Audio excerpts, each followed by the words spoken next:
DNA TV మన రాష్ట్రం మన ఛానల్. అందరికీ నమస్కారం. రావులపాలెంలో ఇటీవలే మృతి చెందిన సాయి అనే వ్యక్తి కుటుంబాన్ని పద్మశ్రీ అవార్డు గ్రహీత MRPS పార్టీ అధ్యక్షుడు మందకృష్ణ మాదిగ పరామర్శించారు. రావులపాలెం చేరుకుని సాయి కుటుంబాన్ని పరామర్శించి సాయి చిత్రపటానికి శ్రద్ధాంజలి వహించారు. అలానే సాయి మృతి చెందడం పట్ల వివరాలు సేకరించి అడిగి తెలుసుకున్నారు. ఈ నేపథ్యంలోనే కుటుంబ సభ్యులతో మాట్లాడి కుటుంబ సభ్యులను ఓదార్చే ప్రయత్నం చేశారు మందకృష్ణ మాదిగ.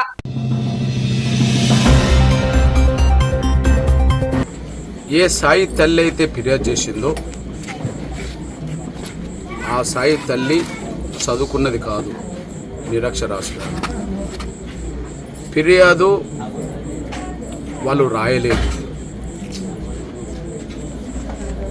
స్టేషన్లో ఉండబడే ఒక పోలీసే ఫిర్యాదు రాశాడు. సహజంగా నిరక్షరాస్యులు ఏదన్నా ఫిర్యాదు చేయడానికి వెళ్ళినప్పుడు వాళ్ళకై వాళ్ళు రాయలేని పరిస్థితి ఉన్నప్పుడు పోలీసులే వాళ్ళు చెప్పింది రాస్తారు, సంతకం పెట్టించుకుంటారు. కానీ ఆ సంతకం పెట్టించుకుంటున్న సమయంలో వాళ్ళు చెప్పిన విషయాలు వచ్చినాయా లేదా, వాళ్ళు పూర్తి స్థాయిలో చెప్పింది ఇందులో ఉన్నాయా లేదా అనే విషయాన్ని 1-2 సార్లు వాళ్ళకి చదివి వినిపించినాకనే సంతకం తీసుకుంటారు. అది చట్టం కూడా. ఇక్కడ ఫిర్యాదు రాసింది పోలీసు. ఫిర్యాదులో ఏమున్నదో చదివి వినిపించకముందే అమాయకురాలైన నిరక్షరాస్య తల్లితో సంతకం పెట్టించుకోవడం జరిగింది. అంటే ఫిర్యాదే పక్కదారి పట్టిందని మా అనుమానం. ఎందుకంటే చట్టంలోనే ఉంటుంది, ఫిర్యాదు ఎవరు చేసినా ఖచ్చితంగా వాళ్ళకు అన్నీ వివరించాలి, అన్నీ వినిపించాలని చెప్పి చట్టంలో ఉంటుంది. ఇక్కడ ఎందుకో అది మిస్ అయిపోయింది.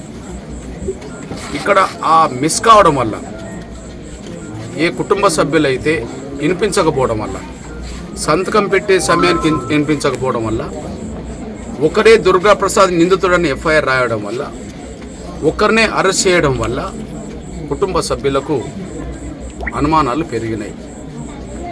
మా తమ్ముడు చాలా బలమైన వ్యక్తి,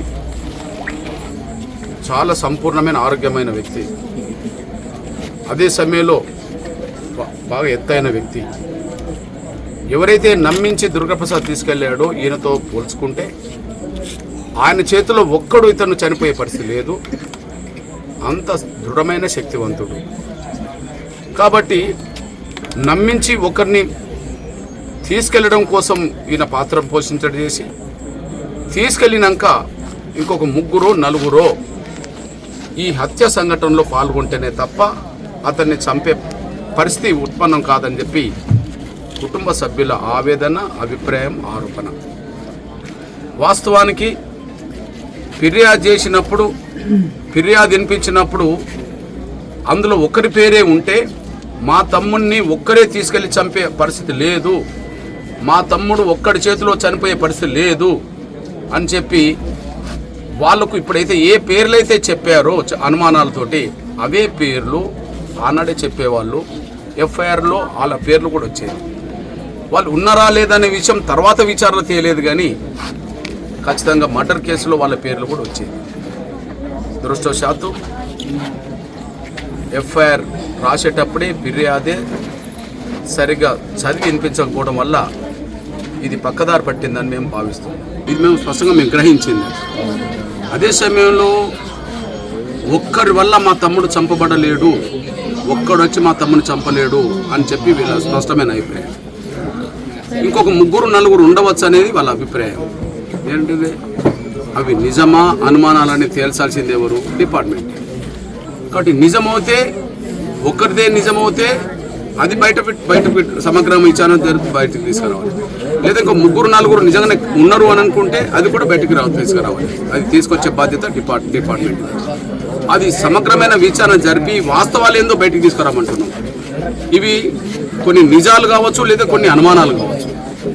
నిజాలైనా చట్టపరమైన శిక్షలు పడాల్సిందే, అనుమానాలైనా నివృత్తి కావాల్సిందే.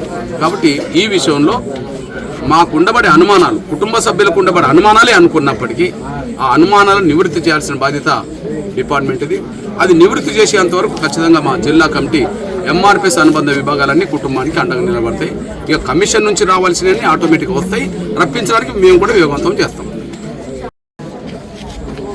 చంపాలనే ఉద్దేశంతో తీసుకెళ్ళిన విషయం స్పష్టంగా అర్థమైపోతుంది. స్నేహితుడిగా నమ్మించి తీసుకెళ్ళినప్పటికీ, స్నేహితుడని చెప్పి నమ్మిపోయినప్పటికీ అక్కడ అనుకోకుండా ఘర్షణ జరుగుతాయి ఇద్దరి మధ్యలో. వాళ్ళిద్దరు కూర్చున్న చోట ఆ రాత్రి అనుకోకుండా ఇద్దరి మధ్యలో ఏదన్నా మాట పెరిగి ఘర్షణ జరిగితే ఆ ఘర్షణలో ఒకవేళ కొట్టి చంపిందనుకుంటే అక్కడ మిరియాలు కారం కలిపిన పొడి ఉన్నది, అక్కడ కారం పొడి ఉన్నది. అంటే చంపాలనే ఉద్దేశం ముందు ఉండడం వల్లనే ప్లాన్ ప్రకారంగా ఆ కారం పొడి వచ్చేసింది. అకస్మాత్తుగా అక్కడ ఇద్దరి మధ్యలో వాదాలు పెరిగి గొడవ జరిగి అతను పై చేయి చంపింది కాదని తీసుకెళ్లేటప్పుడే ఉద్దేశపూర్వకంగా తీసుకెళ్ళిండు అనడానికి సాక్ష్యమే అక్కడ కారం పొడి ఉండడం, అది సాక్ష్యాలు కనిపించడం.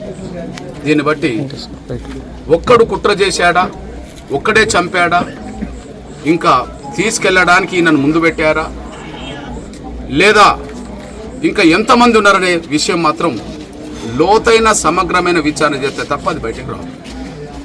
కాబట్టి సమగ్రమైన విచారణ జరపాలంటే ఖచ్చితంగా ఒక ఐపీఎస్ అధికారితోటే ఒక ప్రత్యేకమైన బృందాన్ని ఏర్పాటు చేసి లోతైన విచారణ చేయించాలని చెప్పి మేము డిమాండ్ చేస్తున్నాం.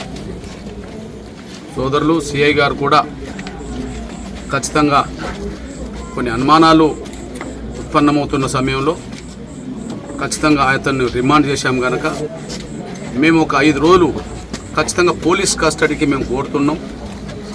ఖచ్చితంగా పోలీస్ కస్టడీలో విచారణ చేస్తే ఖచ్చితంగా వాస్తవాలు ఏందో మరింత బయటపడడానికి అవకాశం ఉంటుందని చెప్పి సిఐ గారు కూడా చెప్తున్నందున ఖచ్చితంగా వెంటనే పోలీస్ కస్టడీలోకి వెంటనే తీసుకునే విధంగా తమ ప్రయత్నాలన్నీ వెంటనే చేయాలని, అదే సమయంలో ఫిర్యాదు చేసిన సమయంలో ఫిర్యాదు వినిపించకపోవడానికి కారణం ఏందో, ఫిర్యాదు వినిపించాల్సిన బాధ్యత ఎవరైతే రాశారో, ఎవరైతే సంతకం పెట్టించుకుంటున్నారో ఆ సమయంలో ఎందుకు ఫిర్యాదు వినిపించలేదో ఖచ్చితంగా వాళ్ళ మీద కూడా శాఖపరమైన విచారణ చేయాలని చెప్పి నేను విజ్ఞప్తి చేస్తున్నాను, డిమాండ్ చేస్తున్నాను. ఏదేమైనా కుటుంబ సభ్యుల అభిప్రాయంతో మేము వాళ్ళ ఆవేదనలో మేము ఆవేదన పంచుకోవడానికే మేము వచ్చాం. ఖచ్చితంగా ఒకరు కాదు ఇంకో 3-4 ఉండడానికి అవకాశం ఉన్నదని చెప్పి మేము భావిస్తున్నాం. అయితే మేము చెప్పేది 100% కరెక్టా కాదనే విషయం తేల్చాల్సింది ఖచ్చితంగా సమగ్రమైన విచారణలోనే తేలాలి కనుక ఏమాత్రం ఆలస్యం చేయకుండా ఒక ప్రత్యేకమైన ఐపీఎస్ అధికారితోటే ఇది విచారణ జరిపించి ఒక్కరే దోష లేదా ఆయన వెనక ఎంతమంది ఉన్నారు, తీసుకెళ్లడానికి కారకులు ఎవరు, జరిగినప్పుడు ఇంకెంతమంది ఉన్నారనే విషయాన్ని లోతైన విచారణతో బయటికి తీసుకురావాలని చెప్పి నేను విజ్ఞప్తి చేస్తున్నా, డిమాండ్ చేస్తున్నా. అదే సమయంలో ఖచ్చితంగా కుటుంబ సభ్యుల ఆవేదన, ఎస్సీ కమిషన్ చైర్మన్ మా సోదరులు జవహర్ గారు వచ్చిపోయారు. చట్టపరంగా ఎస్సీ ఎస్టీ యాక్ట్ పరంగా కుటుంబానికి ఏం రావాలనో అవి అన్నీ ఖచ్చితంగా ప్రభుత్వం శాఖ కూడా చర్యలు తీసుకుంటుంది చెప్పారు. వాళ్ళ ఆవేదన